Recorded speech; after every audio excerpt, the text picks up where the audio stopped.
parece haberse dormido en una situación muy parecida al resto de las causas que han tramitado en Comodoro Pi. Ya mismo, de la mano de Darío Ogaño, vamos al encuentro de Felipe Solá. Y estamos justamente con Felipe Solá. Felipe, gracias por venir. Gracias por invitarme. ¿Cómo están? Bien, ¿en qué parte de la tormenta, como dice el presidente, estamos? Una tormenta siempre, por definición, es algo pasajero. Finalmente se va a la tormenta, ¿no es cierto? Yo no creo que esto sea pasajero.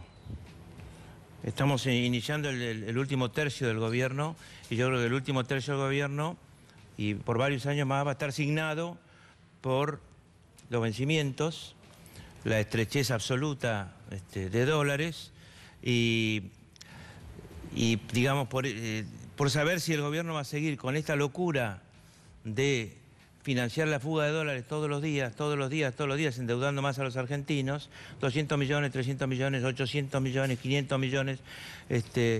La gente lo ve, los argentinos lo vemos y pensamos, es la nuestra, es la plata que van a deber nuestros hijos, nosotros, nuestros hijos y nuestros nietos. ¿Y para qué es? Para que los que demandan dólares, que ya vemos que hay muchos que demandan poco y pocos que demandan mucho, saquen los dólares del sistema. Esos dólares no van a impulsar el trabajo argentino, ni la industria, ni nada por el estilo, sino que salen del sistema. No hace falta que se vayan afuera del país, salen del sistema. Si el gobierno sigue con insiste con esto y da la impresión de que el fondo le ordena esto y le dice que el dólar alcance el nivel que el mercado quiera, más allá de las consecuencias sociales sobre la economía argentina, sobre los argentinos, si el gobierno sigue así, esto no es una tormenta, esto es una, ya no sé cómo llamarla, Digo, porque pasajera en algún momento terminará. No, esto es un infierno, sí, y digamos, o puede terminar en un infierno. ¿En qué sentido? En el sentido de que va a llegar un momento en que alguien va a decir basta, no se pueden seguir entregando dólares al mercado. Si el gobierno sigue mirando exclusivamente a eso que llama el mercado, que además está absolutamente en contra de él, por lo visto. Si alguna vez les gustó que fuera Macri, ahora ya no tienen la menor confianza. Macri no puede generar ninguna expectativa de ese lado. Tampoco trata de generarla del otro lado, porque sigue insistiendo con ese modelo. A mí me parece que... Bueno, Macri tiene dos alternativas. Hablando en criollo, tiene dos alternativas. O apuesta al trabajo y a frenar la inflación por la vía de un acuerdo en el que intervengan todos los sectores de la sociedad argentina que tienen que intervenir, que será trabajoso, difícil, pero no imposible, ya ha ocurrido en la historia argentina, hay que conocer la historia para eso. O sigue entregándole a este monstruo que devora vírgenes, o sea, dólares, como en la antigüedad, como en el Moloch mitológico, le sigue entregando deuda externa para que los dólares se vayan y sigue profundizando el desastre. ¿Qué es el desastre? No hay precios. Hay cadenas que cortaron totalmente su flujo, ¿no?, de productos porque no tienen precio. Solo se le entregan a aquellos compradores mayoristas que tienen algún grado de confianza o una dimensión tal que se le puede entregar a mercadería y decirles, después ponemos precio. Pero a los intendentes que quieren comprar para las salas de atención primaria o para los hospitales municipales, por si acaso, no hay remedios. No hay anestesia, no hay operaciones en muchísimos casos, no hay oncológicos, ¿no es cierto?, que son los caros. No hay precio para eso. Y después está el otro tema que estamos viendo, ¿qué más necesitamos? En una Argentina que ya sabemos que ha tenido saqueos muchas veces. ¿Qué más necesitamos? ¿Necesitamos más muertos como lo pide el Chaco? ¿O necesitamos ver que adolescentes marplatenses que van a robar comida, que por supuesto no es algo elogiable, pero es muy difícil acusar a alguien que va a robar comida, que no se va a llevar un televisor o lo que fuera? Que siga esto, que los comedores sigan asistidos por quienes los ayudan. El gobierno dice que son agitados por la oposición esos saqueos. Eso es una locura. Pensar que existe una oposición tan organizada como para organizar saqueos en los barrios es una locura. Si a alguien le debe el gobierno buena parte de la paz social que ha tenido en muchísimos barrios, es a las organizaciones sociales. Acuérdense de la ley de emergencia, ¿no es cierto?, social, que sacamos al final del año 16 para evitar cualquier tipo de problema después de un pésimo año, de un año que cayó el PBI mucho y tuvimos casi 40 de inflación. Entonces, y ahí todos ayudamos y las organizaciones sociales trajeron esa ley y la sacamos. Le debe muchísimo a esos que supone que pueden organizar. Y la idea de que los partidos políticos pueden organizar saqueos en algún lado es olvidarse que los partidos políticos como tal han perdido su capacidad de tener punteros y controlar población. En todo caso, son organizaciones barriales o organizaciones sociales más grandes, o la iglesia o los evangelistas o sociedades de fomento. No hay mucho más. Pero no pegan un sector de la sociedad, Felipe, porque yo veo el famoso voto blando, ¿no? Va el voto blando. Escucho al presidente, o en realidad no lo dijo el presidente, pero escucho a la ministra de Seguridad decir que esos saqueos que yo veo en pantalla, que son tremendos, que pueden mostrar o que muestran, esto a título personal, las carencias de la gente, etcétera, etcétera, etcétera, son organizados por una oposición peronista que en el inconsciente colectivo siempre ha querido erosionar a los gobiernos no peronistas, de la que forman parte muchos dirigentes. Digamos, hay un sector al que le debe cerrar esa hipótesis, esa ecuación.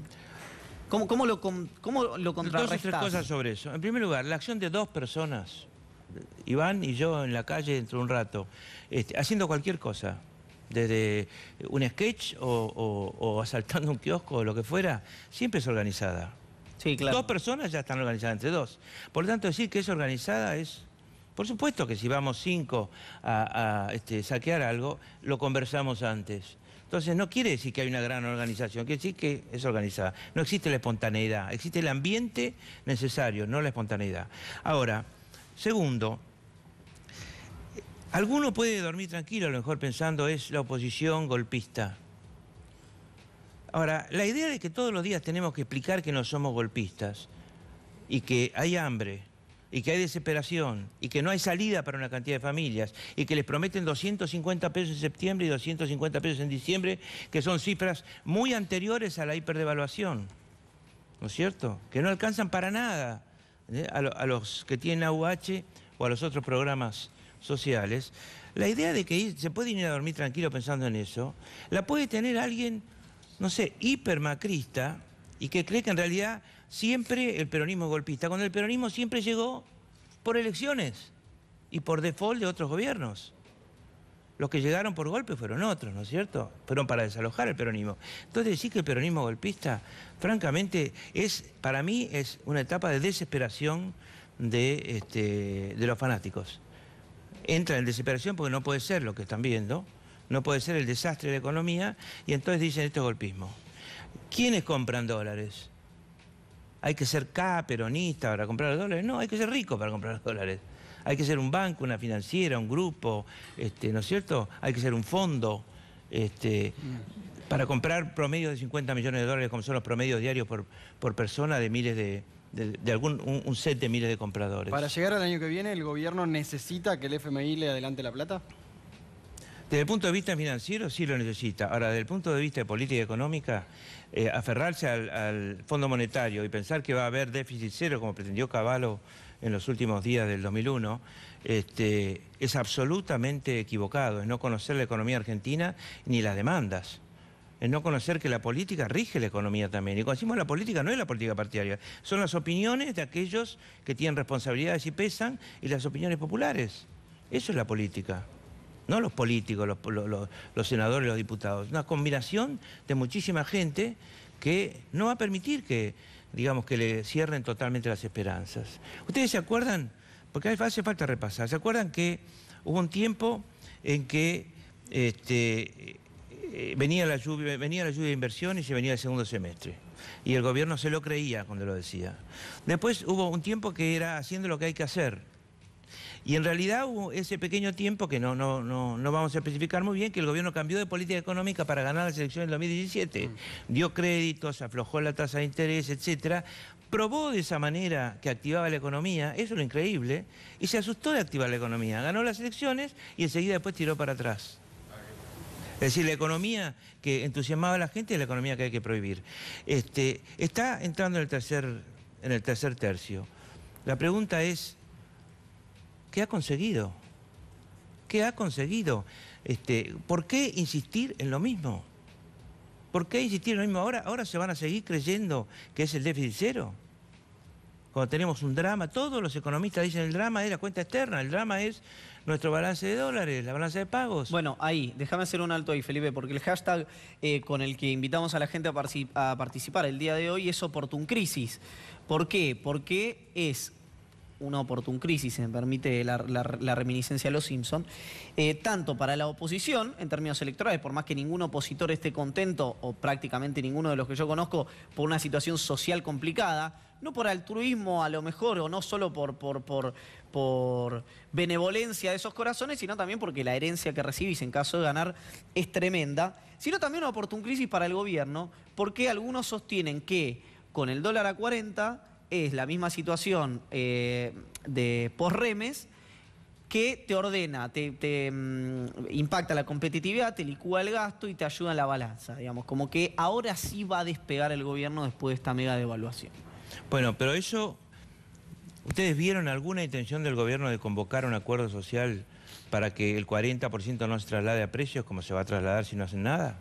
Porque si no hacen nada se va a trasladar y la devaluación no va a ser una devaluación con de efecto neto cero. Para que ocurra lo del 2002, que casi no había demanda, tiene que haber un acuerdo. En el 2002 hubo acuerdos, hubo el diálogo argentino, hubo acuerdos permanentemente. Dualde hablaba permanentemente con gremios y empresarios. Hubo otra actitud totalmente diferente, nada cerrada, sino totalmente abierta, con los errores que podía tener, pero completamente abierta. Eso hay que reconocerlo cuando se revisa la historia. También, Felipe, había... Esta es una actitud muy cerrada. Una cosita nada más. Había un desempleo muy alto y el traslado a precios cuando el desempleo es tan alto es menor. Ahora el desempleo no es del 30-40%. Bueno, pero tenemos caída del consumo fenomenal, tenemos caída del empleo y tenemos una caída de salario real muy alta. Y no les digo el salario real estatal, ¿no?, del empleado del Estado. Pero además el salario real privado ha caído muchísimo. Hay destrucción de puestos, es decir, ¿esta es la demanda del 2013, 2012? No, es muchísimo menor. Vamos a terminar el periodo con mucho menos PBI per cápita y con menos PBI global, con una caída de 2 puntos o casi 2 puntos del PBI global y de 5 puntos del PBI por persona después de los primeros 4 años de Macri. Eso ya es muy difícil de revertir. Lo que sí pueden hacer ahora es llamar a gente y responsabilizarla, porque si te llaman te responsabilizan.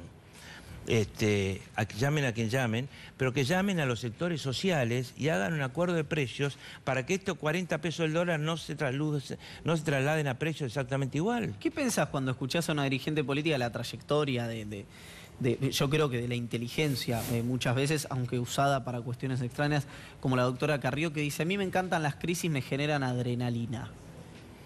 A mí me parece que lo que está escondiendo con eso es que debe estar desesperada por estar en este gobierno, por ser parte de este gobierno y haber alentado y haber dicho tantas cosas que no ocurrieron. A mí me parece que es al revés. Dime cuándo te ríes, te diré cuándo estás preocupado. Ella está muy pegada al presidente, dicen, en su entorno. Lo lamento por el presidente. Yo no le creo a Carrió y creo que el histrionismo de Carrió siempre esconde algo. ¿Qué, en este caso? Yo creo que es desesperación por ver cómo al gobierno el país se le va de las manos, el país que tenía que crecer, el país que se propuso, la limpieza ética y moral se le va de las manos, ¿no es cierto? ¿Cómo explica Carrió el lavado de dinero para la campaña electoral de la provincia de Buenos Aires? 80 millones de dólares. No se puede explicar, no se explica, entonces no se habla. O que el presidente haya permitido por decreto que los familiares de los funcionarios de los 3 poderes pudieran, ya lo hicieron, blanquear dinero inconstitucionalmente. De eso no se habla. Y ahora ve la ineptitud del equipo económico. Bueno, si eso le provoca algarabía o alegría, la Felipe, explicación la tiene que dar ella, no yo. Si asumís como presidente en diciembre del año que viene, ¿qué haces con 2 cosas que para mí que van a ser claves? Una es del FMI, si hay una deuda tan importante que se contrae ahora, y otra es con la promesa absolutamente incumplida, a mi entender, de Mauricio Macri de el diálogo y el consenso de los argentinos, esa grieta que parece que se agrandó estos años. Lo primero que haría es no mentir. Acá se mintió sobre que no iba a haber inflación, iba a haber fútbol para todos, no iba a haber devaluación, acuérdense de la campaña de 2015, ¿no es cierto? Se mintió sobre que se le dijo al campo no va a haber retenciones, pero vuelven a haber retenciones. Es decir, tiene que retroceder de una enorme cantidad de macanas que se dijeron. Y se mintió también con la transparencia y la ética. Lo segundo que quiero decirles es que acá existió el Fondo Monetario Internacional durante el 2002, 2003, 2004 y 2005. Pero del 2003 al 2005 nadie hablaba del fondo. Y había misiones trimestrales. Y Kirchner hizo un acuerdo con el fondo del 2003. Pero nadie hablaba porque Argentina tenía flechitas para arriba en el sentido de que crecíamos y además crecía el poder político, crecía el valor de la política. El valor de la política por sobre los gurúes y las recetas. Por lo tanto, eso se trasladó también a la forma de interlocución con el fondo. El fondo son personas. Si del otro lado hay gente arrodillada e inepta, que además piensa que las recetas del fondo son lo mejor, las acepta y piensa que son las correctas, y no lee historia y no lee lo que ha pasado con el fondo de otros países, bueno, el fondo también hasta debe pensar, tengo vendepatrias enfrente, porque son o no son. Ahora, si la interlocución es distinta, supongamos que no tenemos plata para decir al fondo, váyanse, porque no la vamos a tener. La interlocución tiene que ser distinta. Hay que hablar con el fondo desde un programa por el trabajo, para defender el trabajo argentino. Es fácil esa frase. Quiero decir, ninguna medida, ni aunque le exija el fondo, que vaya contra el trabajo argentino. Y a partir de ahí, discutir con el fondo. No hay otra salida. Eso es lo primero que me parece que hay que plancharse respecto del fondo. Me hiciste una segunda... La grieta, ¿cómo cerrás la grieta? La grieta cerraría diciendo que nadie tiene la verdad, que fracasar hemos fracasado muchos, unos más y otros menos. Pero la Argentina ha tenido shocks históricos y casi siempre shocks externos. Hay gobiernos que los han provocado más rápido y otros los han esperado y los han sorprendido por crisis externas. Ahora, no hay ninguna posibilidad de que se salga adelante sino defendiendo el trabajo y tendiendo puentes entre estas dos partes de la grieta que no abarca a todos, sino a la gente politizada. Felipe, en un tuit de 280, ¿qué significó la reunión con Pichetto de hoy?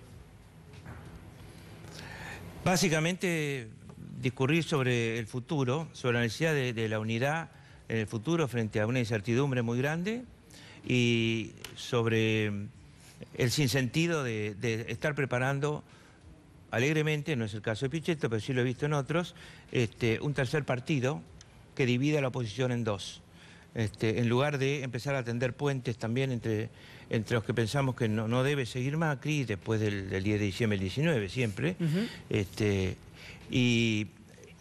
y obviamente coincidir con él en que no podemos estar en ninguna especulación que tenga relación con la cuestión institucional, absolutamente ninguna, que tenemos que prepararnos con tiempo para eso.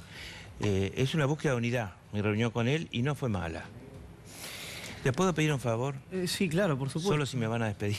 Sí, te vamos a despedir como el... ¿Me das un segundo a cámara? Sí, claro. Yo quiero dirigirme al presidente. Quiero decirle al presidente, digamos, nosotros no tenemos la bola de cristal ni somos magos, pero, presidente, convoque a quienes están mal, convoque a empresarios, convoque a trabajadores, convoque a la oposición si quiere, convoque al que le parezca, pero convoque para hacer un acuerdo. No insista con esto. Si insiste con lo mismo que nos ha llevado hasta ahora, vamos a ir de peor en peor.